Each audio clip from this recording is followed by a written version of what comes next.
Good evening and welcome to the Big Ass Poker Show here on On Tilt Radio. We are live from the Big Ass Poker Hideout here in fabulous Las Vegas.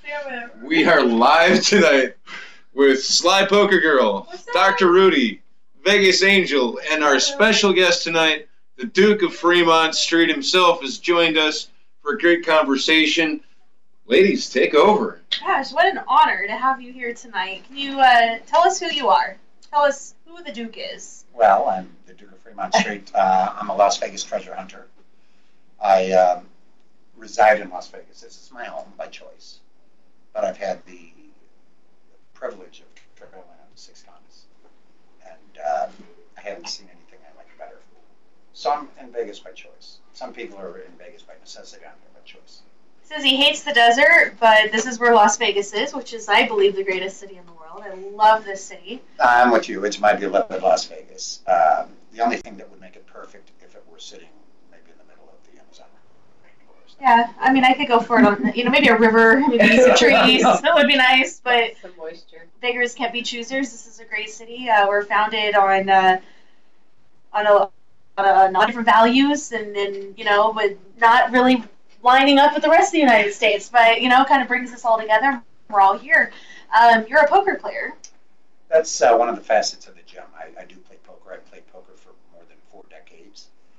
In my heyday, I would consider myself mediocre, and since then my game has got a lot more leaks in it than it used to. So A lot more leaks? Yeah, I would qualify as So you've got from well, I think my claim to fame and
news is trashed and then we go on to tomorrow's news.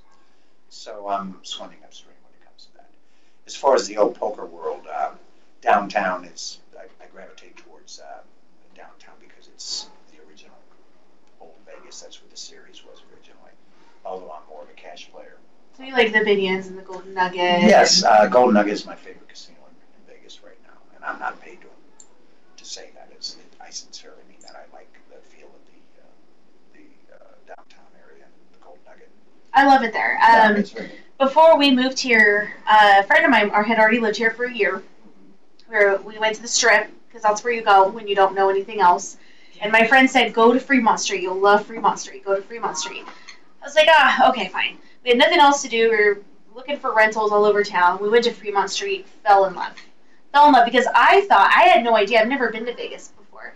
I had no idea the Strip and Fremont Street were 2 different things from, movies like Honey, I Shrunk the Kids or Blew Up the Baby or whatever. And, with the girl, the signs and the old signs, right. The Western guy leaning on the casino and stuff. I thought that was Vegas.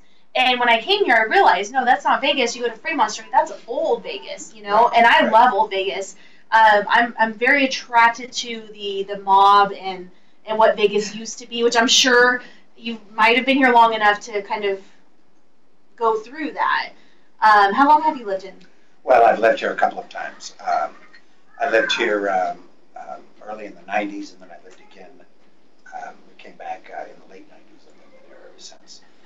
I was a Mississippi Riverboat gambler for my earlier part of life, and I went all the way from Sioux City, South Dakota, all the way down to New Orleans, and I lived in a lot of places along the river. And I was in heaven. That's what I enjoyed doing. It was just like the old Brett and Bart Maverick series. I was in the back alley games and was on the paddle wheelers. And it was a different world. It was a male-dominated game at the time, and we played 5-card draw, and we played 5-card stud, which I wish we would come back with some of these games. The flop games are nice. I vowed years and years ago I'd never play a flop game. Well, if you don't play a flop game in this town, You're not you're not playing going to poker. play poker. But I mean, I think we should reintroduce some of the original poker, the stud. Don't you find it amazing that at the totally World agree. Series I of love Poker they don't have 5-card draw? I mean, this is They actually had a version you could actually call 5-card draw this year. It was like a 16-game option that they had this year in the. I think they should. I mean, this is poker. This Well, that's is the the original poker. Right. yeah. This The is old- Dead Man's Hand. This is back in the days of Jesse James and all them. My And cousin. yeah, and Seriously. is it Really? really? Yeah. Wow. I'm from Missouri. Yeah. Yes, So- I'm very proud to say it. So yeah, I mean these games they all these games stem from this one game. So the World Series of Poker. I mean they brand themselves with this should have a 5-card draw game. Well, when Somehow, I it's lived, when just I lived in there. Mississippi, my tags were 7 stud, which people that weren't in the poker world, they wondered what the hell that meant. But, Right. But I was a stud player. That- We had a That lot could of mean a action. few things. Yeah. Whatever. But anyway, I'm an advocate for starting some of those old games back up. And any of the casinos, I throw the gauntlet down. Be innovative. Because poker, and I've said this before, is like an accordion. The poker world, it expands and it contracts. I agree. And it expands Absolutely. and it contracts. And right now I think we're contracting a bit. And I think in order to pour more energy and life and vitality into the game, we need to come up with some innovations, perhaps based on history. And the history of the game is, again, 5-card stud, 5-card draw. 5-card stud's a great game, and it's a gambler's game, and it's a true poker game. A pair of Is it very deuces is similar huge. to 7-card stud? Well, 5 stud, we used to play 1 down and 4 up. So think about the possibilities. It was a total bluff game.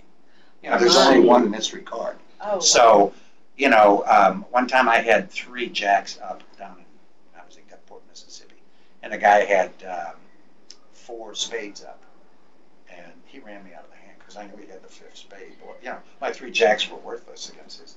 But the chance, he had a 1 in 4 chance of having the other spade, and I knew he had the other spade. So. But you had a 1 in 4 chance, or 1 in 4 chance of having either 4 of a kind or a full house. Yeah, I'm like the. Which beats the flush. I'm like Baron von Richthofen. If I see I can't win, I run.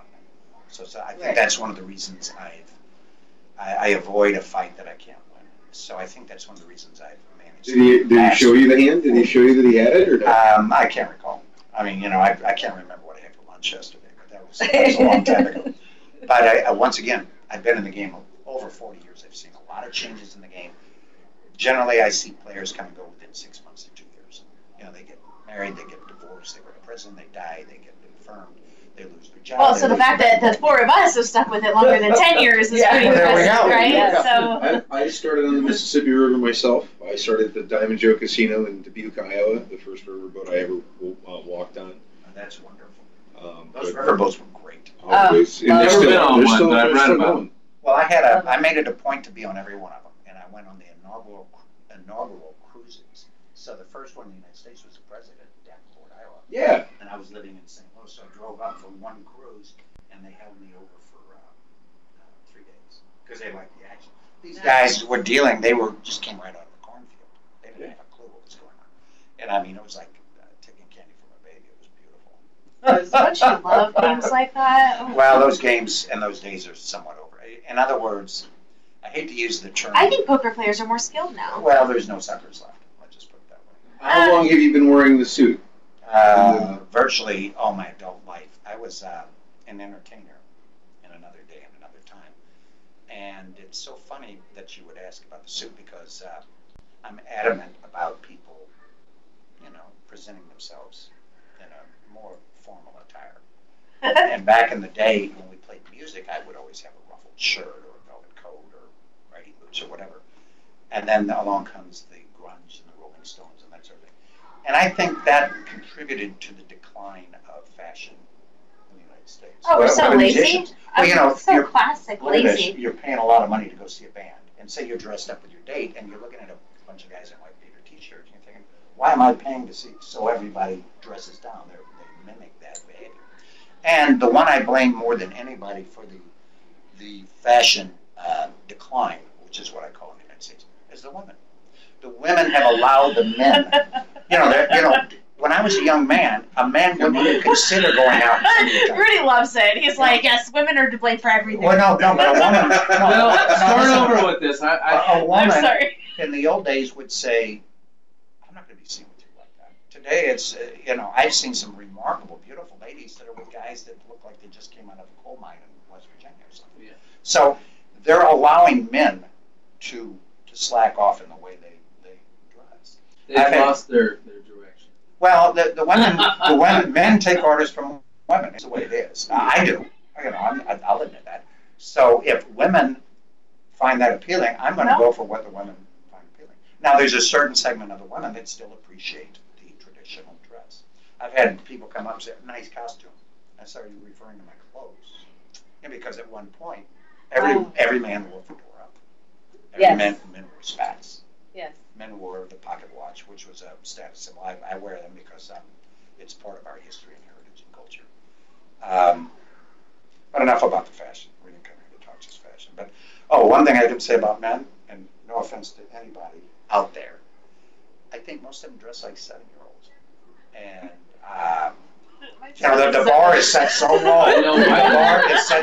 The bar is set so low that if you walk out and you have a clean shirt on, you're above the curve. So I'm above the curve. Yeah.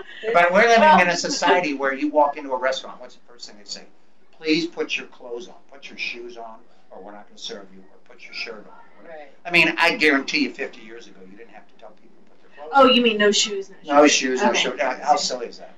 Well, I was doing a show last week, and I went into the restroom. And this is Vegas. I mean, no shirt is shirts are optional here. So in front of every urinal, it said, "Please flush the toilet." I'm thinking, boy, we've really evolved as a species, haven't we? We have to remind people what. You saw that in my bathroom, but that's different. Well, I was outside. Oh, you have a bathroom? So you take a lot of pride in the way you dress, and that shows. That's great. You dress very well. I'm a romantic person. I'm actually really. Love the word. Yes, I when I see you, that's what I think is romance. I feel like I think of something that has passed, and it's sad. But I feel like Vegas attracts you, and you attract Vegas because there's really not many places that you could go and be who you are. It just right here in Vegas you fit. It works, and it's sad to see us implode. I think there's another casino that's getting imploded here pretty soon. It's not a Legend casino, but.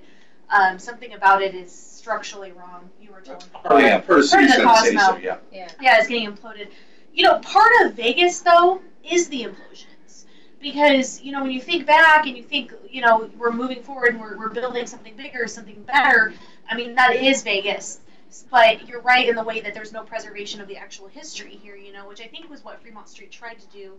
And you've got the Mob Museum, you've got downtown, and kind of all that surrounding area. They're really trying to renovate that. I mean, as a business owner, I'm looking for a place to move my business. And downtown is really tempting. The prices are great. They really want new business down there. I mean, they're advertising. There's so much empty space down there. They're trying so hard to renovate it, but then you go down there, and it's almost scary. When you walk away from Fremont Street. Right. Well, I love it. I mean, I won't share my story, but... I was walking down there for a reason that I don't want to share, going towards Fremont Street, and I'm like, wow, this is like kind of, being alone and being a woman by myself, like this is a scary part of town to be in at nighttime, Right. And I was walking towards Fremont Street, and it was scary. And I was by myself, and I did see random people. Nobody said anything, nobody did anything, but just that, I mean, maybe I watched too much CSI. Yes. But it was The Duke has had dark experiences here in Las Vegas. Also, you were attacked one night. Do you want to touch on that? Sure, I can talk about anything you want.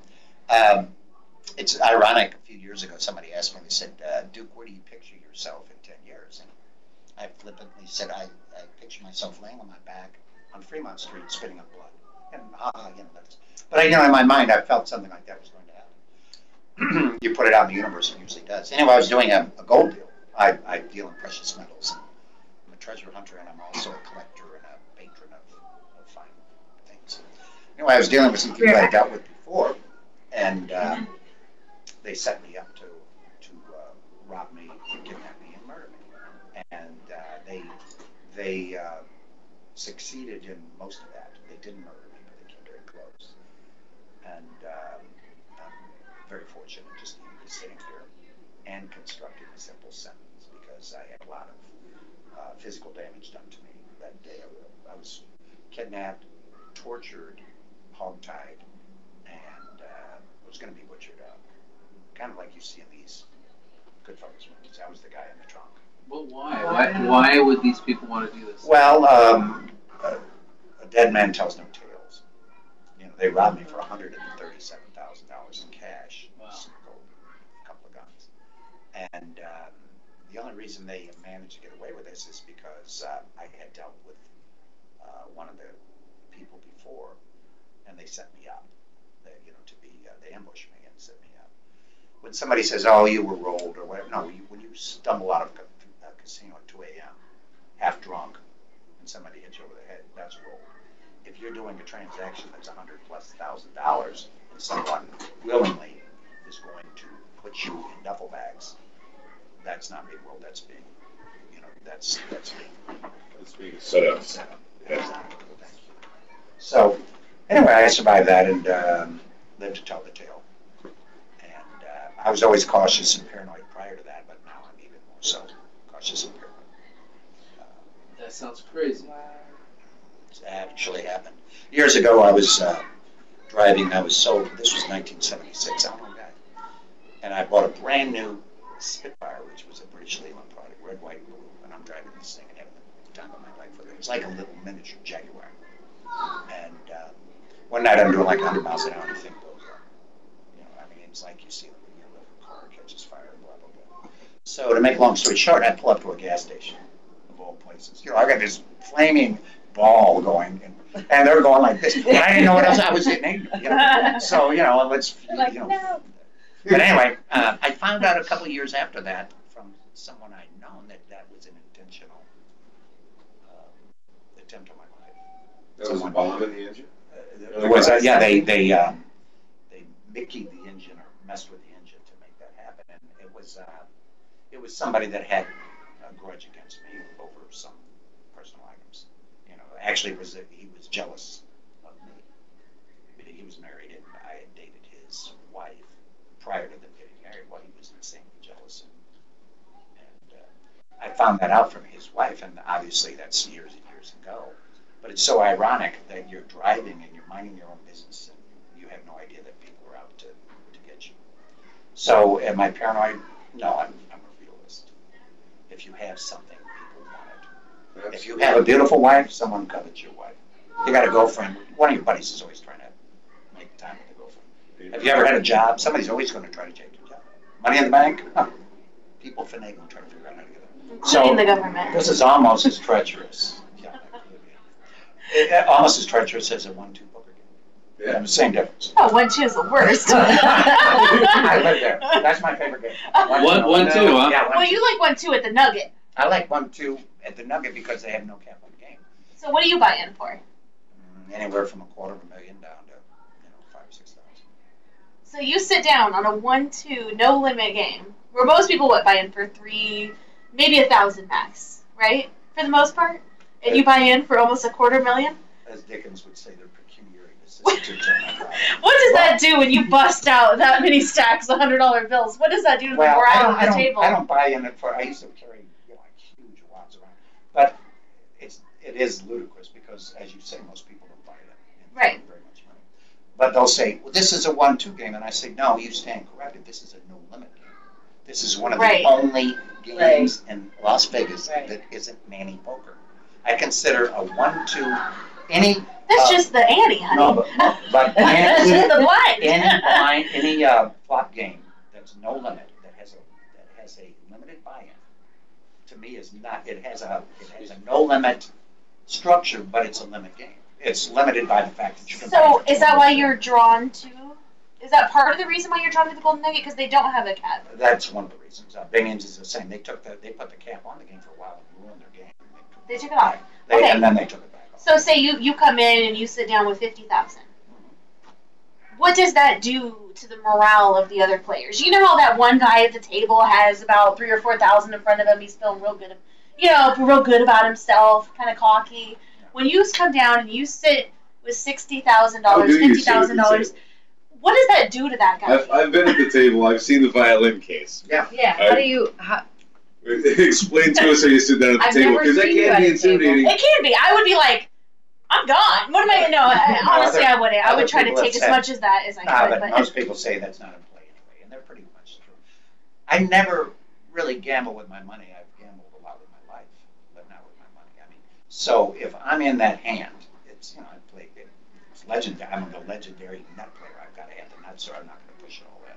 Okay, so you're a tight player. You would say. Tight. I'm to the right of tight. Okay, so you're tighter than an ass. I'm a very tight poker player, and everybody. To the point where people criticize my play, and they have. So you might be sitting down with that, but is that show? Is that intimidation? What are you doing when you sit down with that? All of the above. Okay. All of the above. It is part of who you are. It's part of my persona. Plus, if I have a monster, I want to win. As much as you could possibly. All of it. Yeah, I want to win. Okay, so you want to be able to wipe out everybody at the table, if that situation comes up. Yeah. Basically. Of course. I would too. You put your money out there on the table. I want to take it too. In a genteel way. I believe. You do it as a gentleman. You want to be mannerly at all times. I try, and notice I use the word try, to be a gentleman. Now, you know the difference between slow rolling and slow playing. Yeah. Okay, so. Everything I do is slow. So basically, if a player's slow playing you, that's basically they've flopped the nuts or they've rivered the nuts or whatever, and they're acting like they don't have anything. They're Hollywood you or whatever. So that's a slow play. But a slow roll is the action is done. You're the last to act.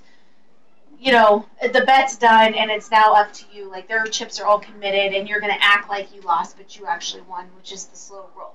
Right. So as a gentleman player, you don't play like that. No. I do my best not to make people mad. I have enough people that have tried to murder me already without trying. So why would you go out of your way to make more enemies? People, if you live on the planet, you're going to have enemies. God bless them. I think it's biblical. Love thy enemy. I do love thy enemy because you know where they're coming from.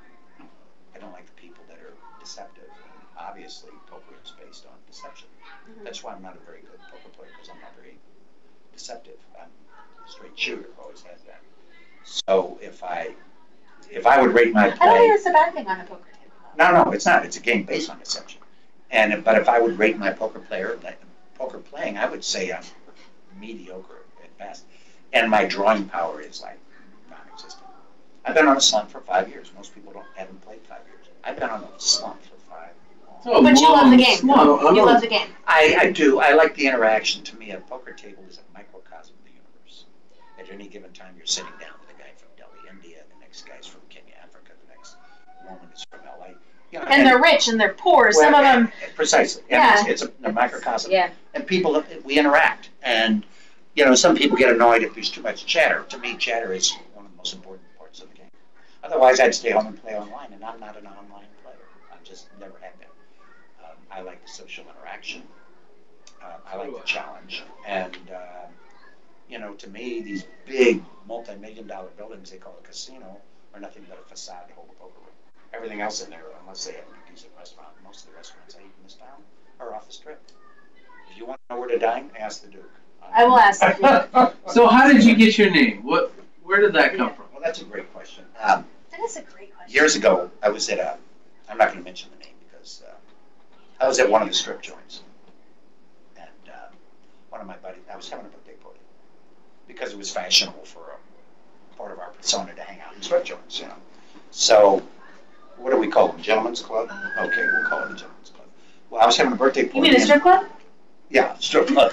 And one of my buddies. Just keeping it real. This is the Big Ass Poker Show. So it's strip. Well, it was. I told you it was cash. Yeah. It happened that one of my friends, Roberto Mercer, who's a poker player to this day, he's one of the original downtown boys, like I am, dubbed me the Duke of Fremont Street. And we were on Fremont Street, and it was my birthday, and we had a big party. Well, the name stuck. And in my mind, and in my opinion, and my close friends from back then, I was always the Duke of Fremont Street. We just didn't know that was what I was called. because I haven't changed fundamentally the way I act. It's just we put a moniker to that character, which is me. I've lived my own persona to the point where I am my persona. You live it long enough, you become it. Amen. So you are the Duke of Fremont Street, and the Duke of Fremont Street is you.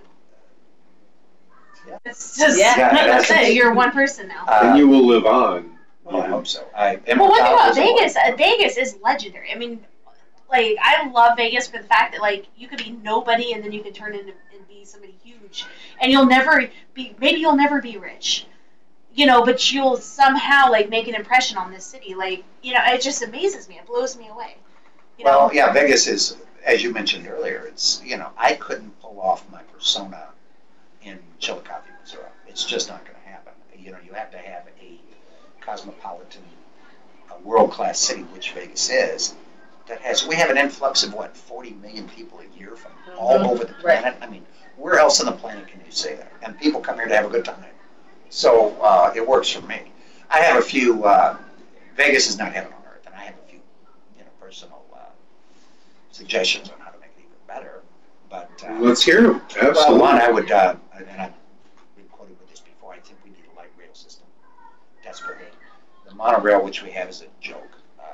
You know, nobody and it's expensive. It's very expensive. It's expensive. Yeah. You know, as a local, what is it, 20, 30 bucks? No, it's per $6, but still it's expensive. I was in Oh, Salt is that Lake. it? Just per person, Because you it's know, such a and it's a small local. ride. Well, it goes from nowhere to nowhere. I was Yeah. in Salt Lake Yeah. recently, and they have public transportation. Well, a nice little train, and it's free. You hop on wherever you want and go. Now, Salt Lake can afford to do that. Why can't we, with all our money?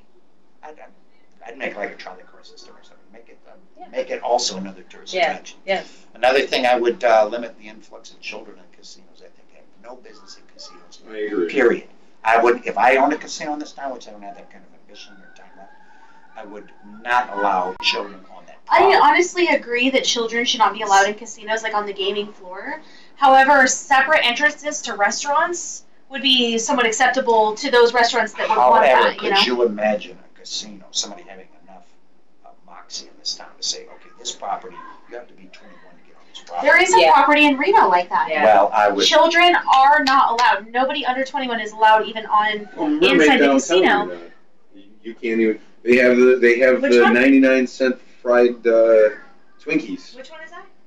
Mermaids. Oh, Mermaids. I've been in there. Yeah, but that's such a small one, though. There's Well, speaking of Fremont Street, you know, I'm not really crazy about the Fremont Street experience. I like anything that brings baby carriages, I'm out.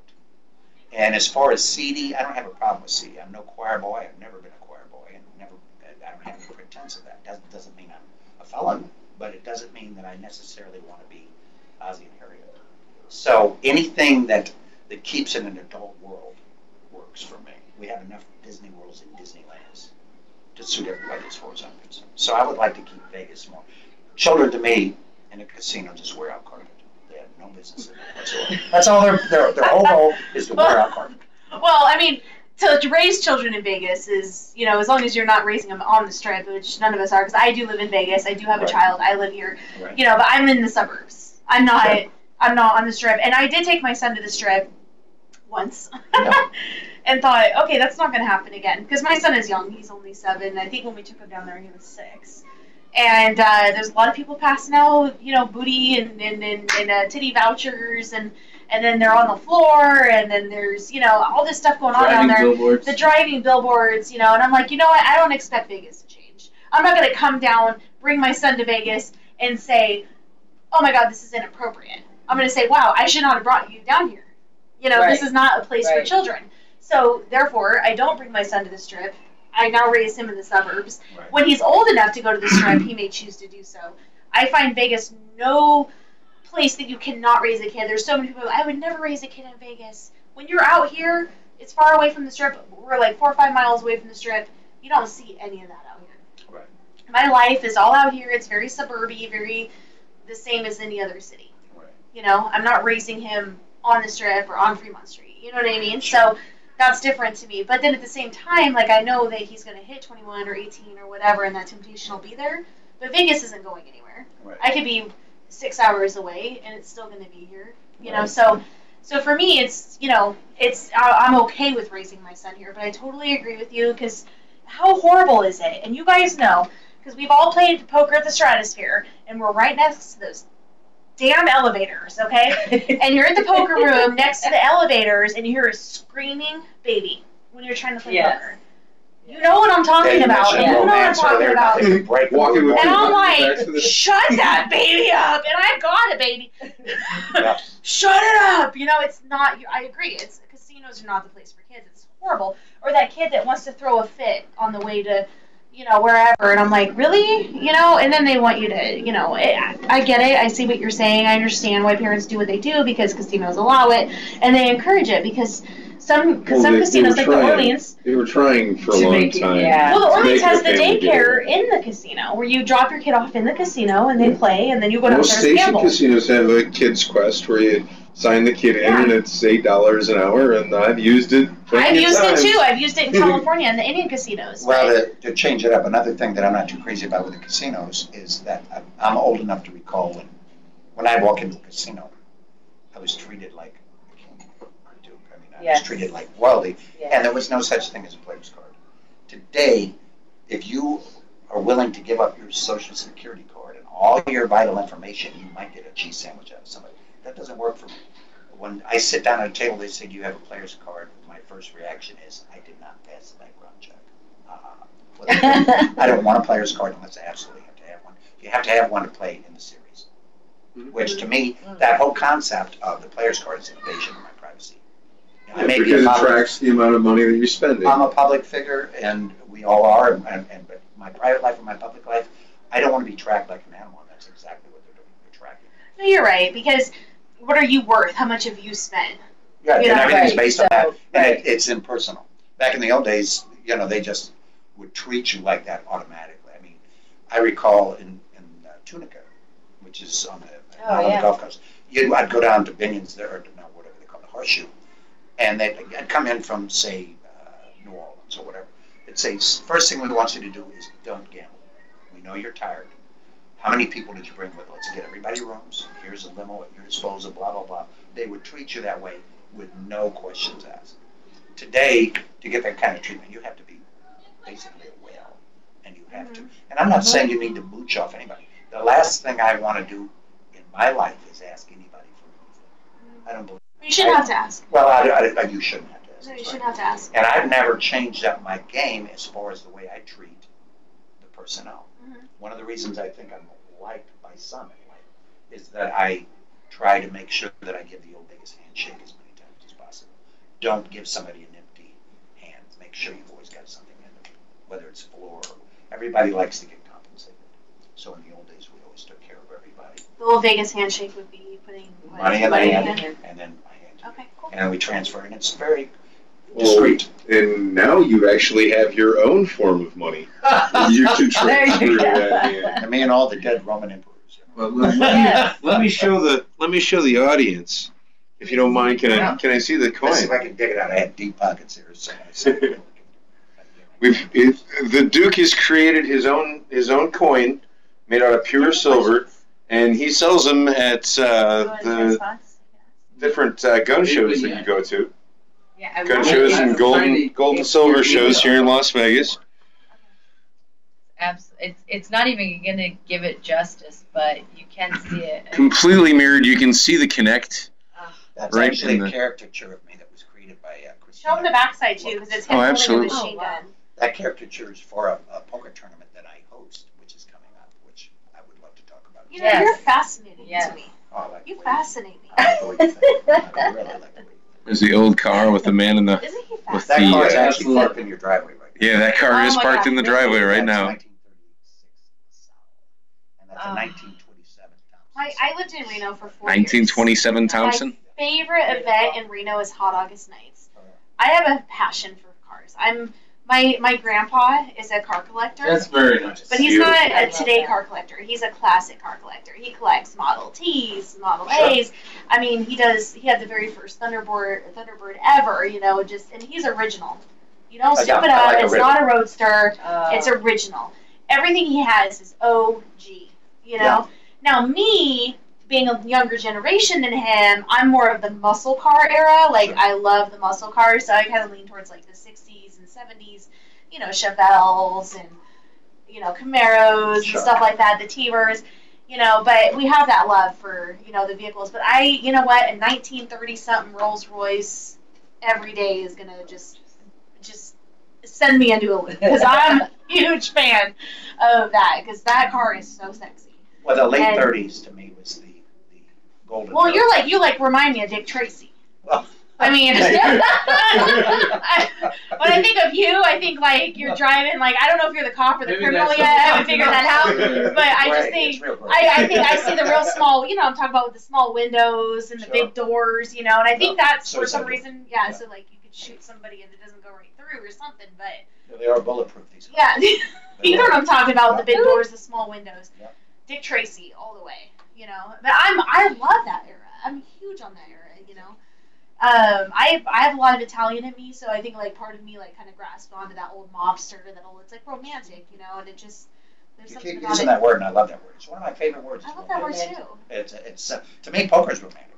It really is. I conjure up Poker images is of romantic. the Mississippi riverboat gambling and the paddle wheels and Oh, yeah. and, you know, that's Well, romantic is more than flowers and dinner. You know, it's like an era. It's something that you just it's gone. I don't know, but Let's go. So, yeah. what's the poker tournament that you do have coming up? Thanks for asking on that. The plug that I want to give for that is because it's a great cause. I'm going into the fourth annual Pinstripes and Polka Dots poker tournament, which is held at the Golden Nugget, and this year we're going to hold it on February 21st, which is a Saturday. We've always had it on a Friday. We've always had it around Halloween, but we've jumped it up into the February part of the year. One of the reasons we were competing with Life is Beautiful, so we've got a $100 buy-in poker tournament, and it costs $40 to park. So none of that made sense. So we fast forward the tournament to February 21st this year. But we have a lot of celebrities playing in the tournament. The tournament benefits. When you say celebrities, and poker celebrities, or just Some are poker. TJ okay. Lou, Tom McAvoy, dear friends of mine. They've been every year. Michael Brown, basketball. Tom Great. McAvoy. Mark Hall Patton, who is the what do they call the beard of knowledge with the Pawn Stars. He is the curator for the Clark County Museum, and the Clark County Museum the Clark County Museum Guild benefits from the tournament. So all the money, the profit goes to the museum, which work with the Museum Guild, which works for me because once again I like to preserve, behold.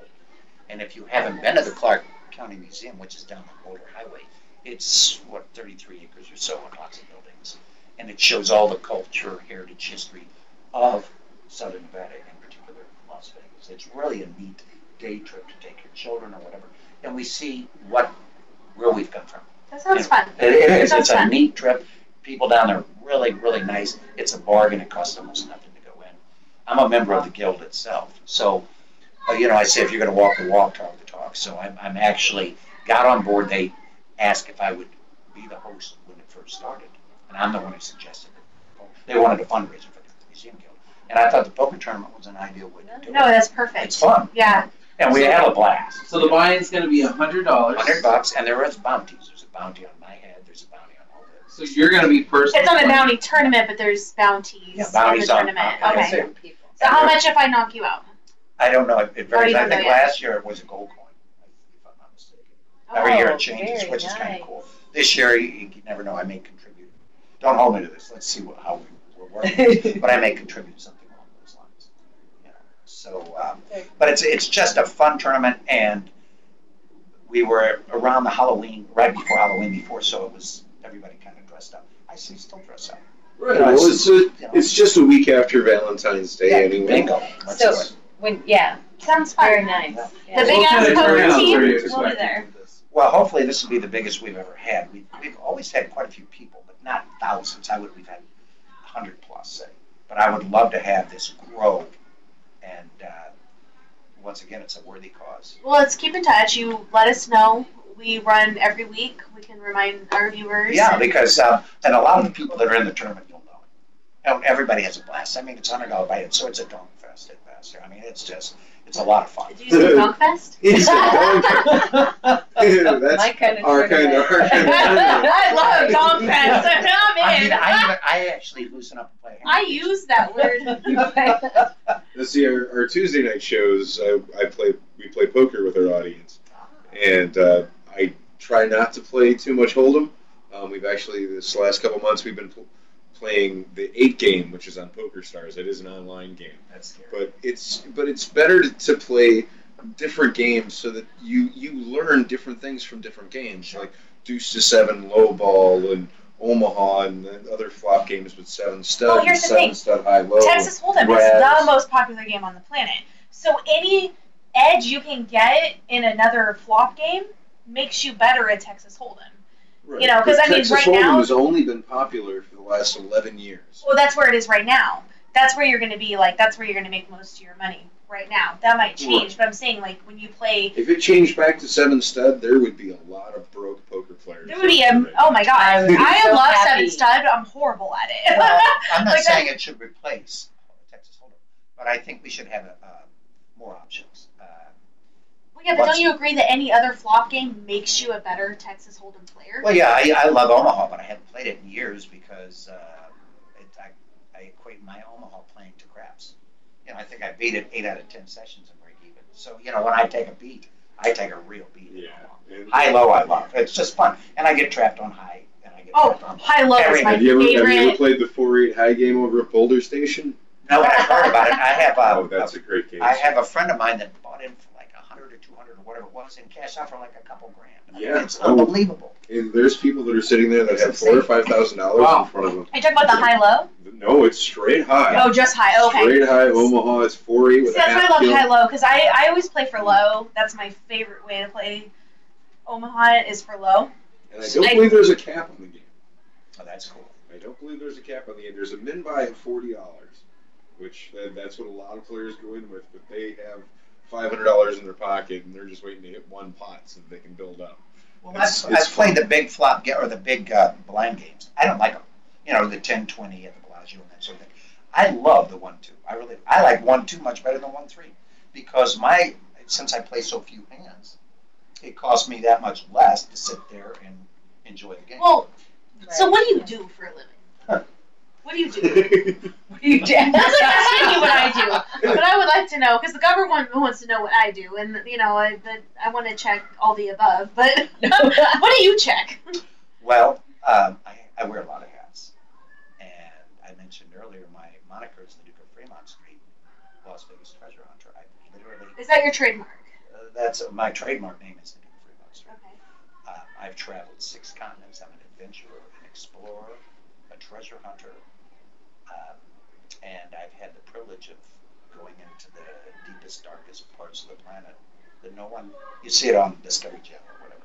So were you already established to travel the world, or did somebody send you to travel the world? Because like somebody like me could be like, oh, he's traveled the world, but how do I travel the world? You know what I mean? Like, were you paid to do that? I started young. I started traveling as a young man. I was always somewhat adventurous. I'm fascinated with the wild part of the planet, and the wild part of the planet. What I mean, Bears. the unwesternized part of the planet. You know, the indigenous tribes and that sort of thing. Okay. It's shrinking and shrinking and shrinking.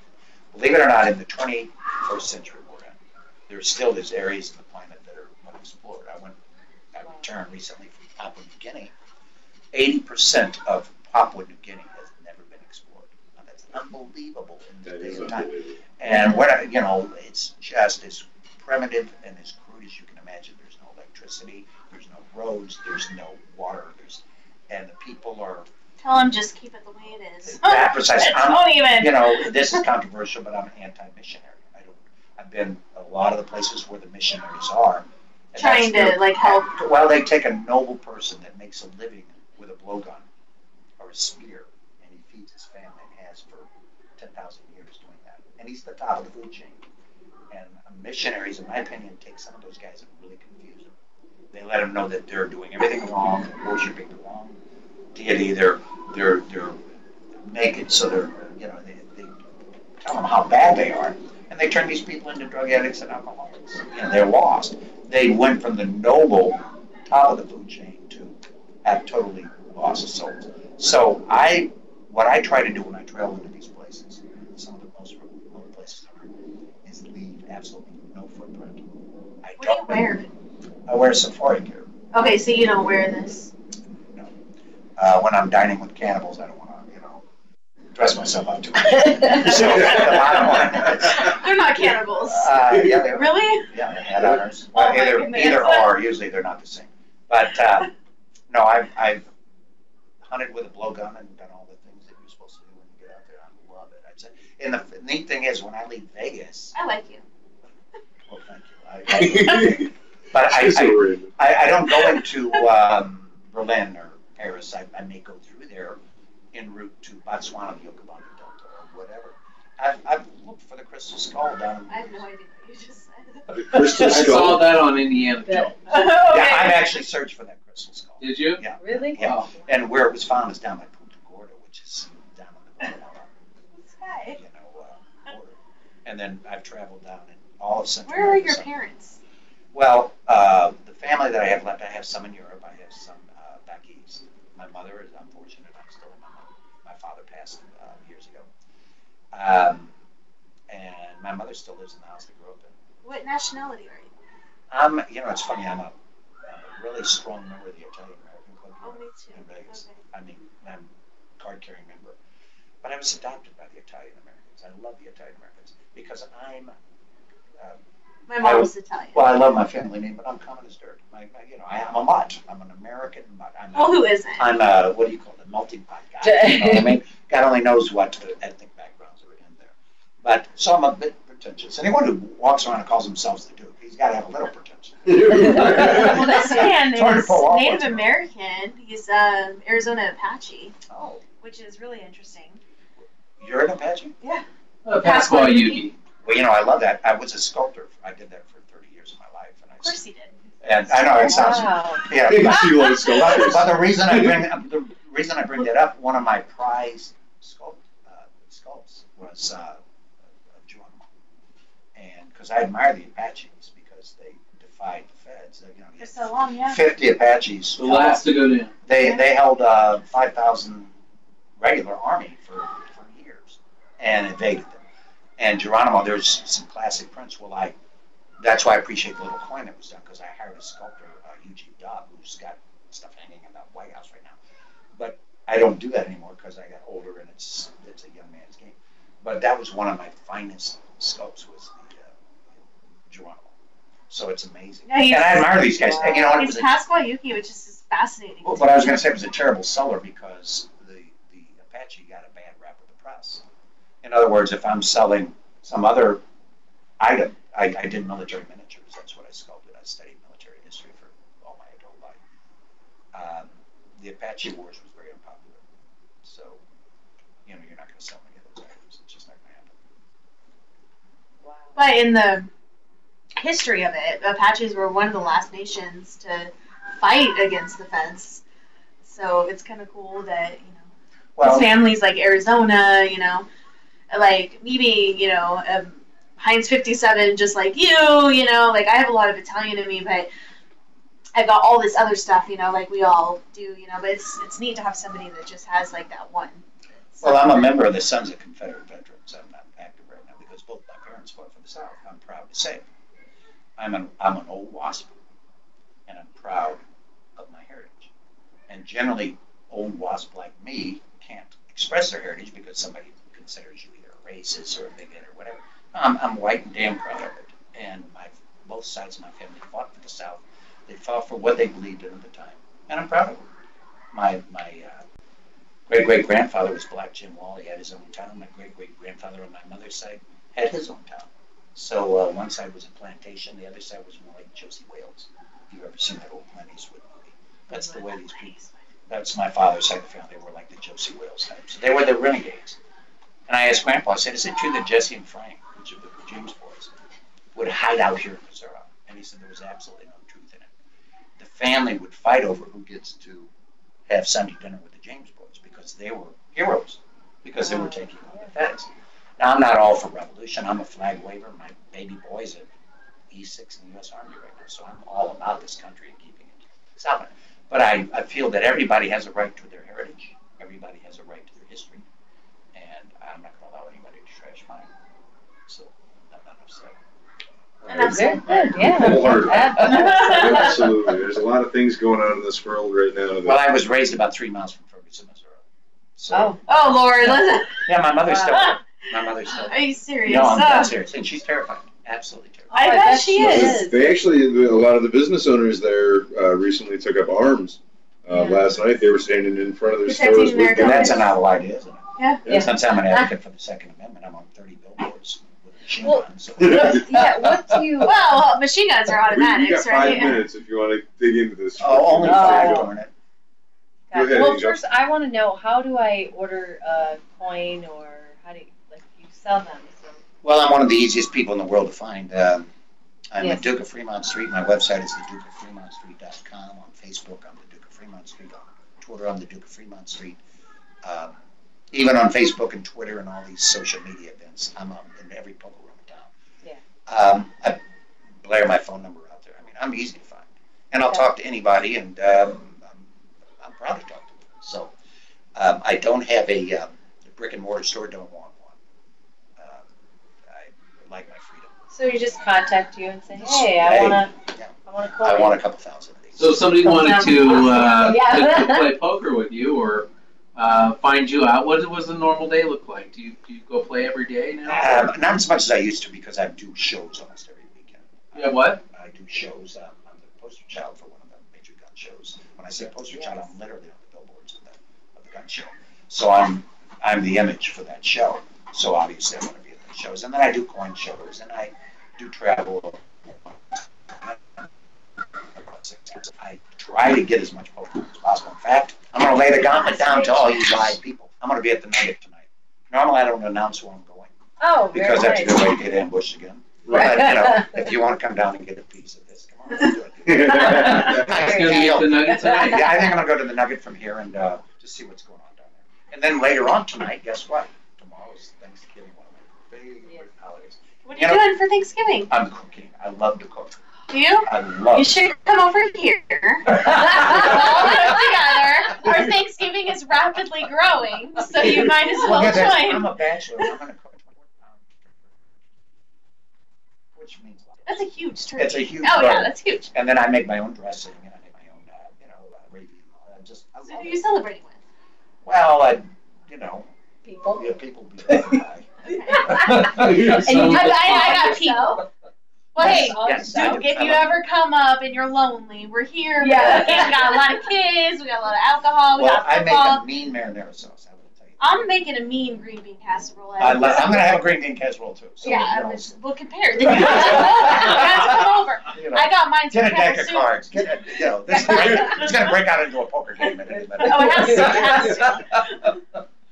Well, I Absolutely. appreciate you guys having me on. I'm having a Oh, for blast. sure. Yeah, Well, definitely. It's a little too formal.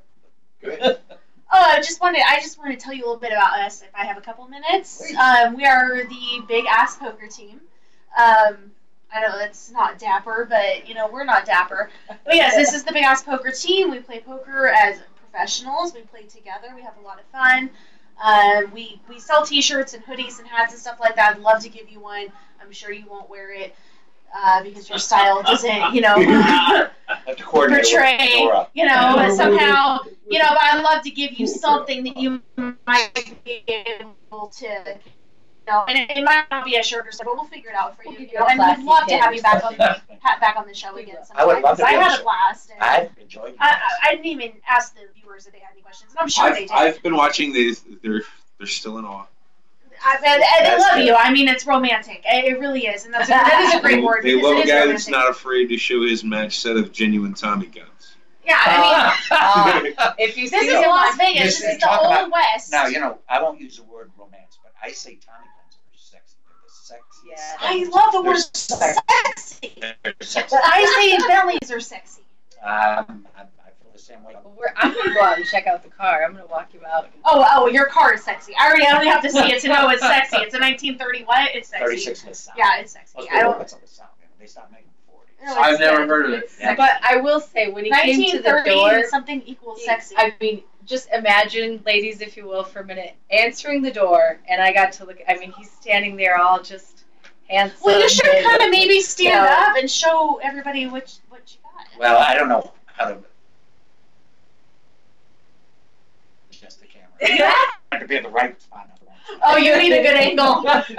Next time we'll have the lighting. You know, the lighting, the camera, the angle, everything will be good. Yeah, I'm not sure. You know, it was explained to me earlier how to get on camera and stand. You don't have to get on. I would blow it. I guarantee you. Somewhere along the line, I'd be looking at my span or something. It just would. But I see me. I see them. Yeah. And I want to thank your viewers for supporting you guys. Oh, Because wait, once we're again, great. in this ever-ending poker world, it's good to have this interaction. And every single one of us has been in the game and loved the game for more than 10 years. I wish I could have heard from one of the viewers. I would have loved to. I know. Is there anything? They were very quiet, but we do go right on YouTube. Our producer Cole will throw it on there later, so you'll have we'll give you the link to it, and you can answer any of the comments in the comment section below, which is going to be right down there when it's done. So make sure you leave a comment for the Duke of Fremont Street. He'll be able to answer any of your questions that you may have for him right here on YouTube. But you're live on Until Radio right now. Thanks everybody for listening tonight to the Big Ass Poker Show. One thing out there. One thing. Throw I'm it. sorry. Anybody, the T-shirts will be ready on Monday. I'm so sorry for the delay, but they will be ready Monday. So anybody, turkey, come on. anybody that ordered tees, they'll be ready Monday. Lori, your sweater's coming Monday. I'm sorry. I'm sorry. That's it. Oh, moving on. shall we say Happy Thanksgiving? Oh yes, Please. probably Happy Thanksgiving from the Duke of Fremont Street and the Big Ass Poker Show. I'm not on camera, but happy Thanksgiving. Happy Enjoy your Thanksgiving. turkey, everybody.